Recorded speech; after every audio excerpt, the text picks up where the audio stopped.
Residential status start कराने जा रही हूँ। रेसिडेंशियल स्टेटस में असेसमेंट ईयर 16-17 के लिए अमेंडमेंट्स आई है। असेसमेंट ईयर 16-17 में रेसिडेंशियल स्टेटस में अमेंडमेंट्स आई हैं, वो मैं इस चैप्टर में डिस्कस करूंगी, तो ध्यान से करेंगे। पूरी पॉसिबिलिटी है कि इस चैप्टर से क्वेश्चन आए। अब आपने असेसी पढ़े, कौन से होते हैं असेसी में, कौन कौन आता है आपने पढ़ा। Individual, HUF Hindu undivided family, firm, company, association of persons, artificial judicial person, ये सब आपके पर्सन में आते हैं, पर्सन की डेफिनेशन में। अब जो टैक्स पेयर होते हैं, जो टैक्स पेयर होते हैं वो या तो रेसिडेंट हो सकते हैं या नॉन रेसिडेंट हो सकते हैं, NRI। या तो रेसिडेंट हो सकते हैं या नॉन रेसिडेंट इन इंडिया हो सकते हैं। अब हमने डिसाइड कर लिया कि ये जो टैक्स पेयर है मिस्टर एक्स वो रेसिडेंट है। इसके आगे क्या करेंगे? इसके आगे डिटरमाइन करेंगे कि ये ऑर्डिनरीली रेसिडेंट है या नॉट ऑर्डिनरीली रेसिडेंट है। ऑर्डिनरीली रेसिडेंट है या नॉट ऑर्डिनरीली रेसिडेंट है। तो ये बहुत ना इंपॉर्टेंट चैप्टर है। क्यों इंपॉर्टेंट है? इसमें आपने खाली ये डिटरमाइन नहीं करना होता, भाई आपने ये भी डिटरमाइन कर लिया कि ये तो रेसिडेंट है, ऑर्डिनरीली रेसिडेंट है। अब आप इनकम देखेंगे, ये जो टैक्स पेयर है उसकी इनकम देखेंगे। आप देखेंगे कि ये इनकम जो है वो इंडियन इनकम है या फॉरेन इनकम है।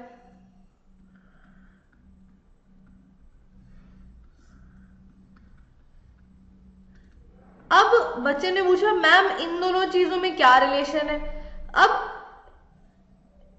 देखो, अब ये ना डिपेंड करता है कि आप ऑर्डिनरीली रेसिडेंट हो, नॉट ऑर्डिनरीली रेसिडेंट हो या NRI हो, कि कौन सी इनकम आपको टैक्सेबल होगी और कौन सी इनकम आपको टैक्सेबल नहीं होगी। फॉर एग्जाम्पल, अगर आप नॉन रेसिडेंट हो, अगर आप नॉन रेसिडेंट हो, आप इंडिया के रेसिडेंट ही नहीं हो, सीधी सी बात समझ आ रही है कि आप इंडिया के रेसिडेंट नहीं हो, और आपकी फॉरेन इनकम है, बाहर की इनकम है, इंडिया की इनकम ही नहीं है, तो इंडिया को लेना देना ही नहीं है। अब वो आप इंडिया के रेसिडेंट नहीं हो, वो इनकम फॉरेन इनकम है, तो वो इनकम इंडिया में टैक्सेबल क्यों होगी भला? तो अगर आप NRI हो और आप फॉरेन इनकम अर्न कर रहे हैं तो इंडिया में टैक्सेबल नहीं होगी। ये एक प्रोविजन है, ये मैंने आपको इसलिए बता दिया क्योंकि ये आपके लिए समझना अभी इजी है, on the face of it पता चल रहा है। ऐसे ही बहुत सारे प्रोविजंस है जो आप इसमें पढ़ते हैं, ऐसे ही बहुत सारे प्रोविजंस है जो आप इसमें पढ़ते हैं। और फिर मैंने आपको बताया जो असेसी होते हैं, जो पर्सन होते हैं, या ऐसे कह लो जो टैक्स पेयर होते हैं, उनमें कौन कौन आता है। टैक्स पेयर में इंडिविजुअल भी आता है, HUF भी आता है, कंपनी भी आता है, कंपनी भी आती है, फर्म भी आती है, एसोसिएशन ऑफ पर्सन भी पर्सन का पार्ट है, टैक्स पेयर का पार्ट है। तो इनको इनकम कैसे टैक्सेबल होगी, कौन सी इनकम कितनी और कहाँ टैक्सेबल होगी, ये हम इस चैप्टर में पढ़ते हैं। ये चैप्टर आपकी टैक्स की फाउंडेशन क्रिएट करता है। अगर आप इसके प्रोविजंस भूल गए तो अल्टीमेटली आपका क्वेश्चन का जो आप आंसर करेंगे एग्जाम में गलत होने के पूरे चांसेस हैं। और प्लस जैसे कि मैंने आपको बताया कि असेसमेंट ईयर 2016-17 में इस चैप्टर में अमेंडमेंट्स आई हैं, क्रूशियल अमेंडमेंट्स आई हैं, तो आपको वो करनी है, ध्यान से पढ़ेंगे इस चैप्टर को। तो जैसे कि मैंने आपको बताया, फिर से बताती हूँ, टैक्स पेयर या तो रेसिडेंट हो सकते हैं या नॉन रेसिडेंट हो सकता है। रेसिडेंट डिटरमाइन कर लिया, भाई रेसिडेंट है, उसके बाद क्या करें? उसके बाद देखिए कि ये ऑर्डिनरीली रेसिडेंट है या नॉट ऑर्डिनरीली रेसिडेंट है। इन सब की ना इंडिविजुअल रूल्स है, वो रूल्स हम पढ़ेंगे अभी आगे। अच्छा, फिर इनकम आप ये कैलकुलेट करते हैं, ये देखते हैं कि जो इनकम ये टैक्स पेयर अर्न कर रहा है ये इंडियन इनकम है या फॉरेन इनकम है। फिर जो इसका रेसिडेंशियल स्टेटस है, रेसिडेंशियल स्टेटस यानी कि ये रेसिडेंट है या नॉन रेसिडेंट है। फिर अगर ये रेसिडेंट है तो ये ऑर्डिनरीली रेसिडेंट है या नॉट ऑर्डिनरीली रेसिडेंट है। इस पे ये कैसे डिपेंड करता है कि ये इंडियन इनकम इसको टैक्सेबल होगी या फॉरेन इनकम टैक्सेबल होगी या नहीं होगी। ये सब कुछ आप इस चैप्टर में पढ़ते हैं। आप स्टार्ट कैसे करेंगे, पहले ये लिख लीजिए, उसके बाद मैं आपको आगे बताती हूँ। अभी तक मैंने कुछ खास नहीं बताया, मैंने बस आपको ये बताया कि आप इस चैप्टर में पढ़ेंगे क्या। स्टार्ट किससे करेंगे, रेसिडेंट और नॉन रेसिडेंट के रूल से स्टार्ट करेंगे।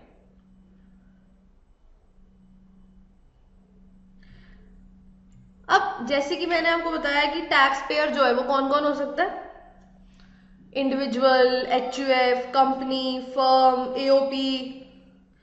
अब इंडिविजुअल और एचयूएफ की बात करते हैं। पहले इंडिविजुअल और एचयूएफ या तो रेसिडेंट होते हैं या तो नॉन रेसिडेंट होते हैं। नो सरप्राइज, हर टैक्स पेयर या तो रेसिडेंट होता है या नॉन रेसिडेंट होता है। अब सवाल यह उठता है कि इसके आगे क्या। तो इंडिविजुअल और एचयूएफ जो होते हैं ना, वो रेसिडेंट के बाद आप आगे भी कैलकुलेट करेंगे कि ये ऑर्डिनरीली रेसिडेंट है या नॉट ऑर्डिनरीली रेसिडेंट है। तो बच्चे ने पूछा मैम आपने इसको अलग क्यों कर दिया, आपने खाली इंडिविजुअल एचयूएफ क्यों लिया। मैं अभी बताती हूँ आपको। जो बाकी सारे टैक्स पेयर होते हैं ना, any other tax pair, individual और एचयूएफ को छोड़ के, इनमें आप बस यही डिटरमाइन कर सकते हैं कि ये रेसिडेंट है या एनआरआई है। इसके आगे कोई डिस्टिंक्शन नहीं होती। ओआर और एनओआर का चक्कर खाली इंडिविजुअल और एचयूएफ में होता है। Any other tax payer can be either resident और non resident, can be either resident और नॉन रेसिडेंट। तो अगर आप शॉर्ट में इसको टेबल के फॉर्म में करना चाहे तो ऐसे कर सकते हैं। दो कैटेगरीज बनाइए, कैटेगरी 1 और कैटेगरी 2। यहां पे लिखिए इंडिविजुअल और एचयूएफ और यहां लिखिए any other tax pair.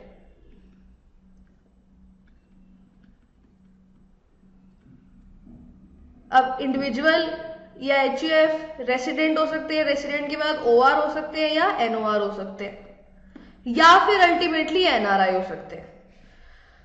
Any other tax pair में खाली दो कैटेगरीज है, रेसिडेंट या एनआरआई। अच्छा, ये जो आर है, ये ओआर है, ये एनआरआई है, ये एनओआर है।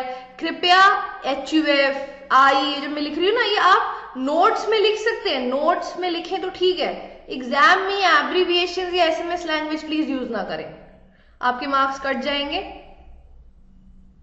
तो आप प्लीज ये लैंग्वेज वहां यूज ना करें। एओपी है, ये मैं खाली नोट्स में लिखती हूँ, ये आप एग्जाम में नहीं लिख सकते। प्लस एग्जाम में आप चार्ट की फॉर्म में नहीं लिख कर आएंगे, आपको प्रॉपर लैंग्वेज लिखनी पड़ेगी। चाहे लीगल लैंग्वेज लिखें, चाहे अपनी लैंग्वेज में लिखें, मगर चार्ट नहीं बना के आ सकते। ये खाली आपके समझने के लिए बनाती हूँ मैं। आप बुक पढ़ें, मैंने आपको बुक दी है, उसमें प्रॉपर लैंग्वेज में सब कुछ दे रखा है। ठीक है, तो अब हम क्या पढ़ेंगे, अब हम पहले पढ़ेंगे इंडिविजुअल और एचयूएफ। इंडिविजुअल और एचयूएफ, इसमें भी सबसे पहले हम इंडिविजुअल के रूल्स पढ़ेंगे। दोनों के रूल्स कुछ एक जैसे ही हैं, तो कुछ टेंशन की बात नहीं है, मगर पहले हम इंडिविजुअल को कंसिडर करेंगे। तो हेडिंग डालिए residential status of an individual. Section 6 में आपको इंडिविजुअल का रेसिडेंशियल स्टेटस बताया जाता है, और सेक्शन 6 में इस बार एक अमेंडमेंट आई है, एक एडिशन हुई है। क्या हुई है, एडिशन हुई है। तो यहां पे स्टार बना के लिख लेंगे, स्टार बना के लिख लेंगे अमेंडमेंट।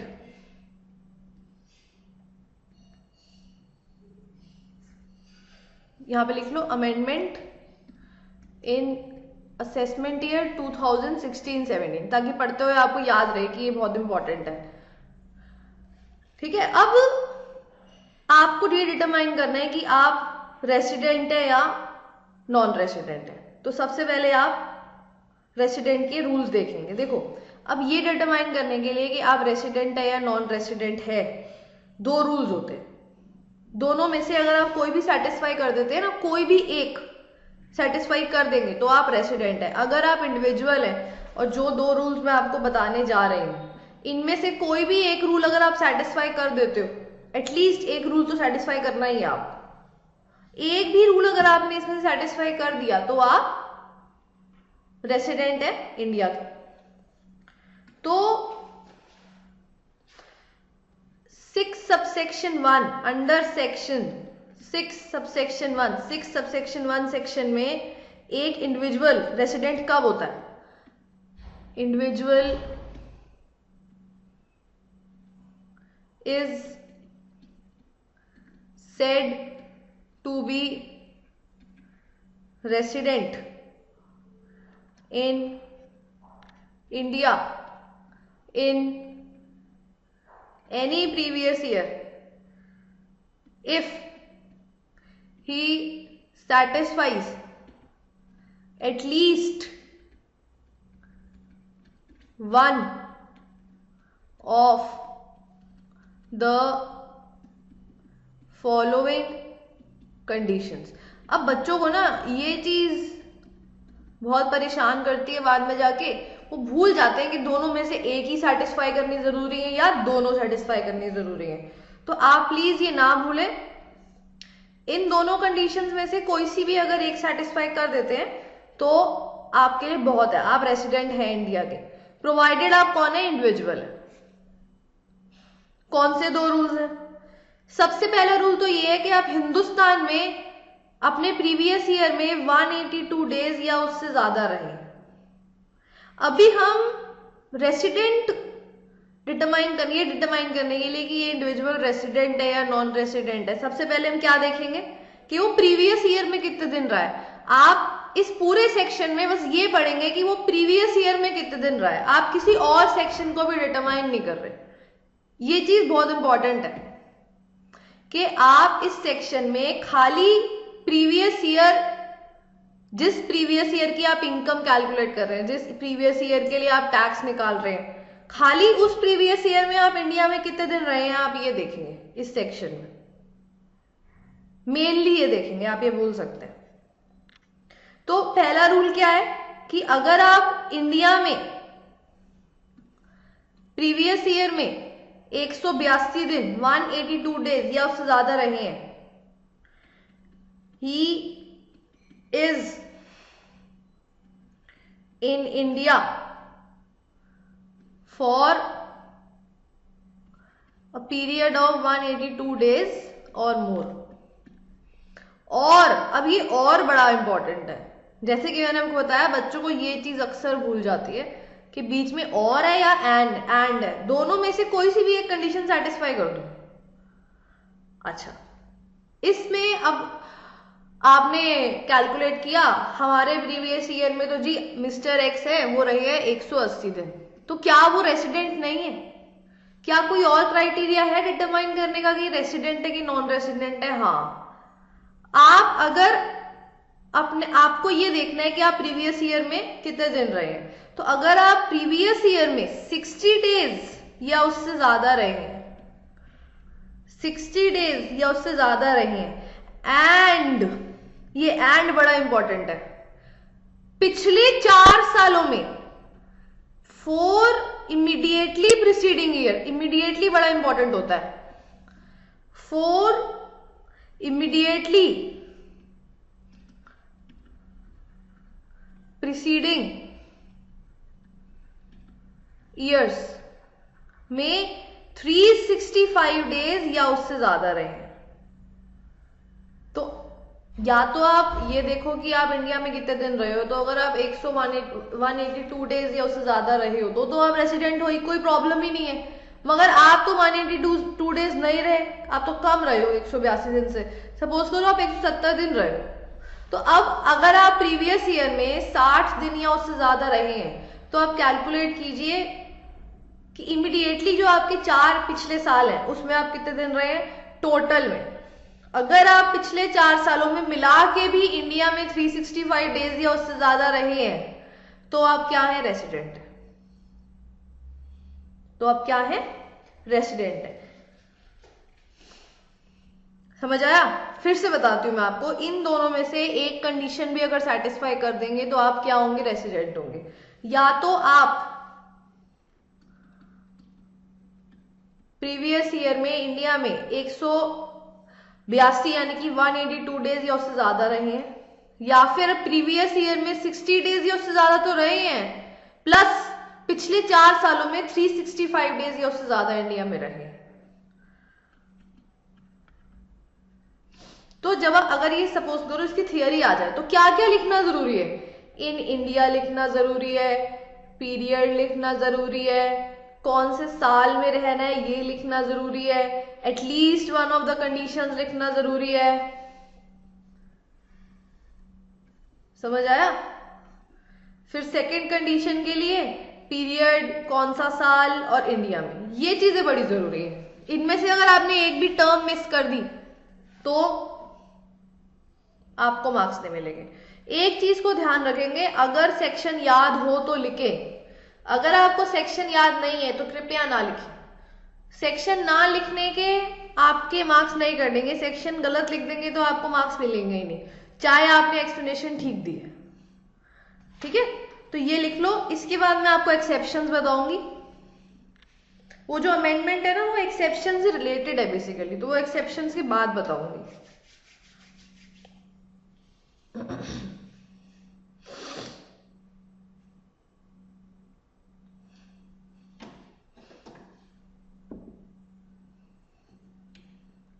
समझ आया? अब कुछ केसेस होते हैं जिसमें आपको दोनों कंडीशंस ऊपर की सेटिस्फाई, दोनों कंडीशंस नहीं मिलती। नॉर्मली तो हर इंडिविजुअल को 2 कंडीशंस मिलती हैं, इन दोनों में से कोई भी कंडीशन आप सेटिस्फाई कर दो तो आप रेसिडेंट हो। कुछ एक्सेप्शंस ऐसी हैं जिसमें आपको बस पहली कंडीशन दी जाती है 182 डेज वाली सेटिस्फाई करने के लिए। इन एक्सेप्शंस का मतलब क्या है? ये एक्सेप्शंस इसलिए है क्योंकि इसमें आपको सेकंड कंडीशन नहीं मिलती, सेकंड कंडीशन नहीं मिलती रेसिडेंशियल स्टेटस डिटरमाइन करने के लिए। तो exceptions, basic condition B is, जो मैं कैपिटल लेटर में लिखती हूं ना वो आप अंडरलाइन करेंगे, is not taken into consideration, is not taken into consideration in 2 special cases given below। कौन से ऐसे केसेस हैं? सबसे पहला केस, एक इंडियन सिटीजन है, एक इंडियन जो टैक्स पेयर है ना वो कौन है? इंडियन सिटीजन है। अच्छा, सबसे पहले तो he is leaving India, leaves India for the purpose of employment outside India. अब ये ना बड़ी इंपॉर्टेंट कंडीशन है। देखो आप लैंग्वेज पढ़ो, वो कहता है कि आप एम्प्लॉयमेंट के पर्पस, आप इंडियन सिटीजन हो, आप इंडिया लीव कर रहे हो, आप एम्प्लॉयमेंट के पर्पस के लिए कर रहे हो। क्या यहां पे कहीं भी लिखा है कि आप एम्प्लॉयमेंट लेने जा रहे हो? ऐसा तो नहीं लिखा। ऐसा लिखा है कि आप बाहर, आपको किसी ने बुलाया है बाहर की आपकी जॉब लग गई है, आप इसलिए ही जा रहे हो। उसने सीधा सीधा लिखा कि आप एम्प्लॉयमेंट के पर्पस के लिए जा रहे हो। अच्छा, अब इसके 2 मतलब हो सकते, ध्यान से सुनो, कि आप इंडिया में जॉब पे लगे हुए हो, एक प्रोजेक्ट है उसके लिए बाहर जा रहे हो, एक प्रोजेक्ट है, उसके लिए 4-5 महीनों के लिए बाहर जा रहे हो, आप इंडियन सिटीजन हो, इंडिया में जॉब करते हो, एम्प्लॉयड हो इंडिया में, और वही जो जॉब है उसका एक फॉरेन प्रोजेक्ट है, उसके लिए अब्रॉड जा रहे हो, तो आप एम्प्लॉयमेंट के पर्पस के लिए जा रहे हो ना। एक तो केस ये हो गया। दूसरा वही केस जो आप लोगों के दिमाग में आता है कि बाहर आपकी जॉब लग गई उसके लिए जा रहे हो, मगर दोनों केसेस हुए ना, आप शब्दों की अहमियत को समझो, इंपॉर्टेंट समझो वर्ड्स की। वो कहता है कि आप एम्प्लॉयमेंट के पर्पस के लिए बाहर जा रहे हो, उसने ये कहीं नहीं लिखा कि एम्प्लॉयमेंट लेने जा रहे हो। एम्प्लॉयमेंट कहीं भी हो सकती है, employment can be in India और आउटसाइड इंडिया, आप उस एम्प्लॉयमेंट के लिए जा रहे हो। समझ आया? तो पहली एक्सेप्शन क्या है कि you are an Indian citizen and you are living India for the purpose of employment outside India. समझ आया? During the previous year, like I told you before, you are not allowed to use these abbreviations PY, AY in your exam. You can use them in your notes but not in your examination.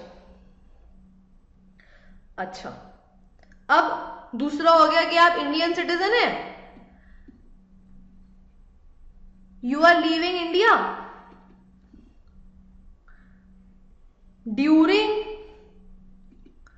the previous year as a crew member of Indian ship, as a crew member of an Indian ship। अब जो amendment आई है ना, वो ये जो point आपको भी करा रही हूँ ना, इससे थोड़ी मिलती जुलती अमेंडमेंट है, मगर वो एक्सेप्शन में नहीं आती, इसलिए मैं आपको अभी नहीं बताऊंगी ये एक्सेप्शंस के बाद ही अलग से बताऊंगी। मगर आपके लिए ना इसमें 2-3 चीजें समझनी बड़ी जरूरी है। सबसे पहली चीज तो वो इंडियन सिटीजन है, फिर वो इंडिया को लीव कर रहा है, प्रीवियस ईयर में लीव कर रहा है। अच्छा, वो करता क्या है? वो इंडियन शिप का क्रू मेंबर है। Indian ship, this is very important, कि जो शिप है, जिस शिप का क्रू मेंबर है, जिस शिप के क्रू मेंबर के होने के नाते वो इंडिया को छोड़ रहा है, वो एक इंडियन शिप है। कौन सी शिप है? इंडियन शिप है। तो उनके ऊपर वो जो सेकंड कंडीशन है 60 डेज वाली, वो एप्लीकेबल नहीं है। उनको रेसिडेंट होने के लिए 182 डेज वाली कंडीशन ही फुलफिल करनी पड़ेगी। अगर वो बेसिक कंडीशन ए फुलफिल नहीं करते हैं तो they are not resident, they are not a resident of India, they are not a resident of India। समझ आया? तो अब ना मैं आपको एक चीज लिखवा देती हूं, जो मैंने आपको बताई थी ओरली, वो मैं यहां लिखवा रही हूं, ठीक है? यहां पे लिख लो ऐसे डाल के। सबसे पहला पॉइंट तो ये लिखो कि he may be employed in India and leave India during previous year on a foreign assignment of his employer company। अच्छा, एक तो ये चीज है, तो मैंने आपको ऑलरेडी भी बताई थी, याद है ना आपको? दूसरा, he may be an unemployed person who goes outside India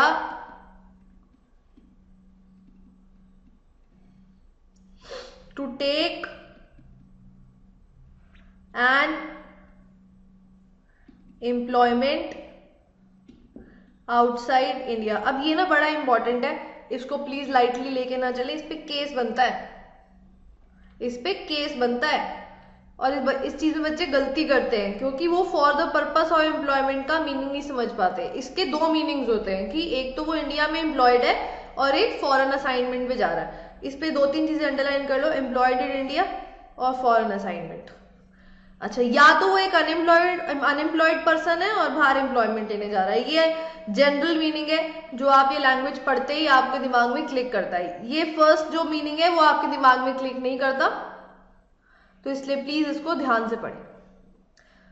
और सेकंड, जैसे ही मैंने आपको बताया, सेकंड जो पॉइंट है, सेकंड जो इसमें कंडीशन, जो सेकंड एक्सेप्शन है, उसमें क्या इंपॉर्टेंट है कि वो इंडियन सिटीजन है, इंडिया छोड़ रहा है, और किसका क्रू मेंबर है, वो एक इंडियन शिप का क्रू मेंबर है। वो जो शिप है वो इंडियन शिप है।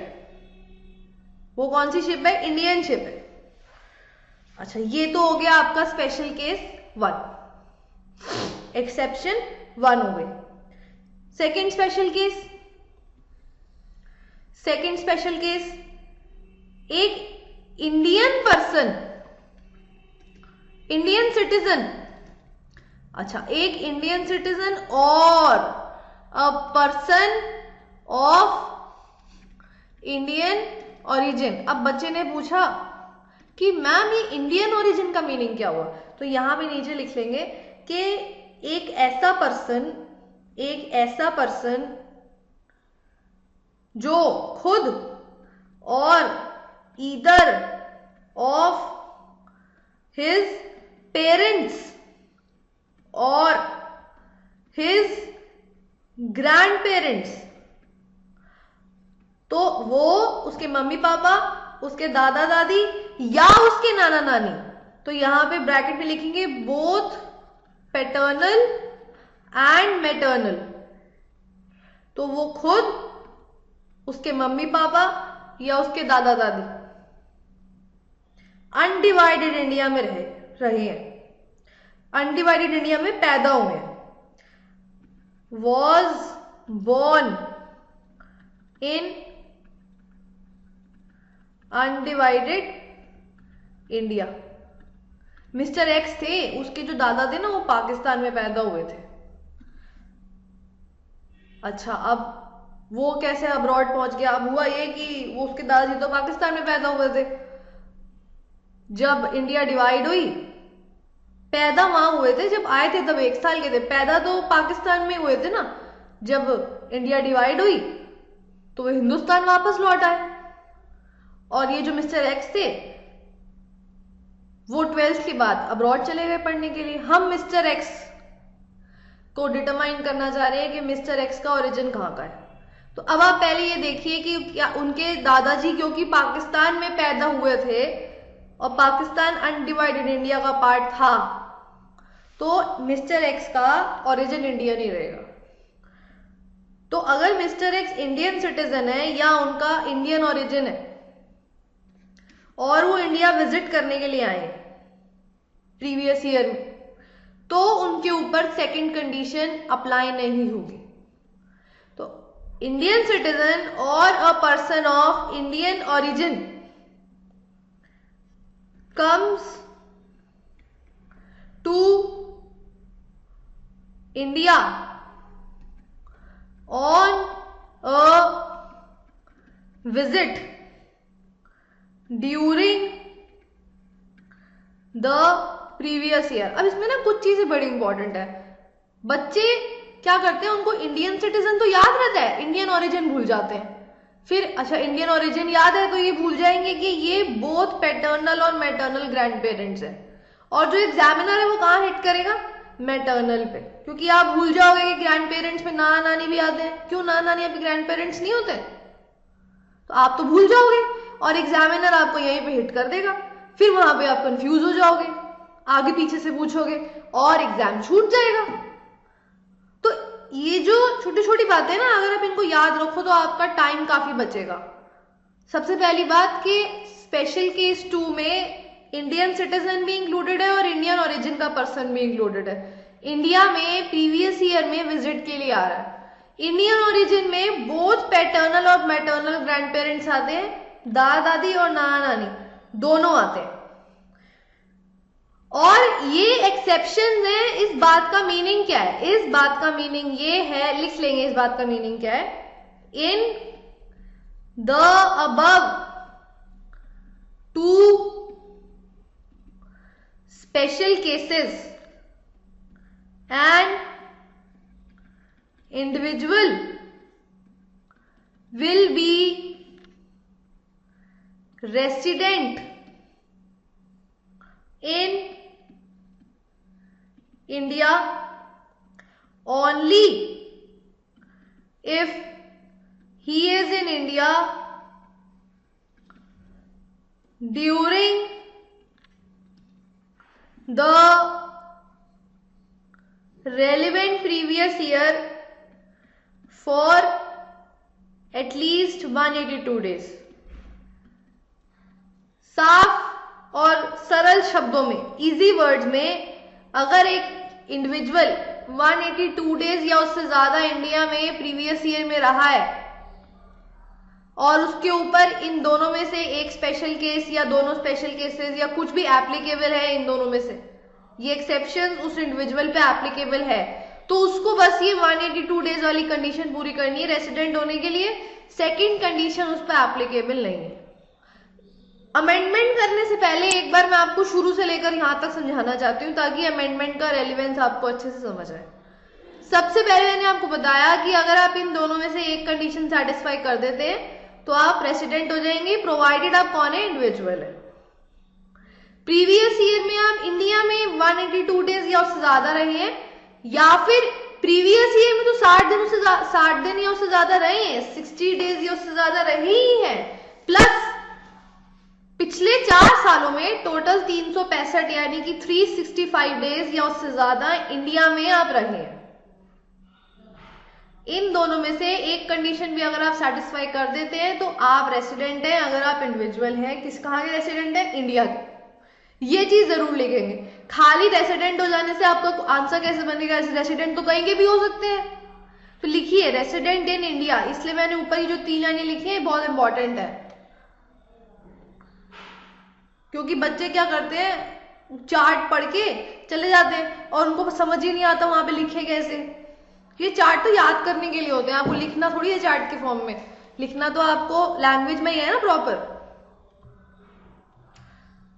फिर ये दोनों एक्सेप्शंस ऐसी हैं जिसमें आपको खाली 182 डेज वाली कंडीशन सेटिस्फाई करनी है टू बी अ रेसिडेंट। सबसे पहली कंडीशन तो आप इंडियन सिटीजन हैं, एम्प्लॉयमेंट के पर्पस के लिए इंडिया छोड़ रहे हैं अपने प्रीवियस ईयर, या आप इंडियन सिटीजन है और अब आप एक इंडियन शिप के क्रू मेंबर है और आप as a crew member of an Indian ship India छोड़ रहे हैं प्रीवियस ईयर।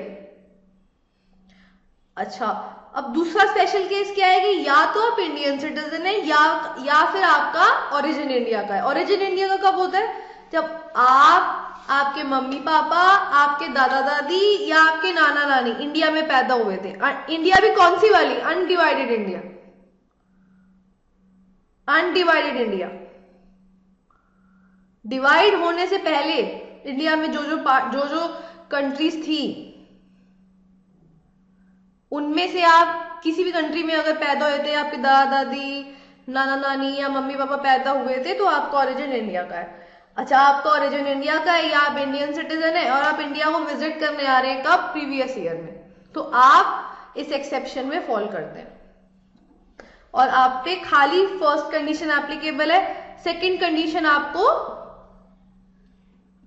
पूरी नहीं करनी। यहां पे लिख लेंगे स्पेशल केस 1 और यहां लिख लेंगे स्पेशल केस 2। अगली वीडियो में मैं आपको अमेंडमेंट बताऊंगी। अमेंडमेंट करने से पहले प्लीज आप इसको अच्छे से पढ़ लीजिए, कुछ भी नहीं होना चाहिए इसमें से जो आपको समझ ना आए। अब जिसने नहीं लिखा वो प्लीज लिख लीजिए। अगर आपको लगे मैं जल्दी आगे कर रही हूं तो आप अपनी वीडियो को पॉज कर लें, मगर पूरे नोट्स बनाएं। आई रिपीट, असेसमेंट ईयर 16-17 में इस सेक्शन में एक अमेंडमेंट आई है। टू बी प्रिसाइज एक एडिशन हुआ है, वो एडिशन मैं आपको नेक्स्ट वीडियो में बताऊंगी अलग से।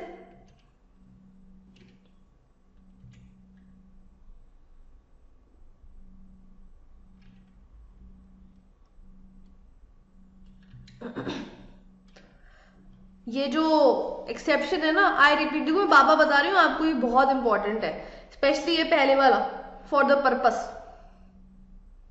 उस पर केस आ जाता है। और फिर वो इंडियन ओरिजिन वाला, वहां पे वो नाना नानी पे हिट कर देंगे। फिर ये इंडियन शिप वाला, क्योंकि इसमें एक चीज ऐड कर दी गई है तो हो सकता है ये भी आ जाए अब, इंडियन शिप। ये आपको क्या याद रखना है कि वो इंडियन शिप का मेंबर है, ये मेन चीज याद रखनी है आप। वीडियो को ना पॉज कर लो अगर आपने नहीं लिखा ना, वीडियो को पॉज कर लो अगर आपने नहीं लिखा।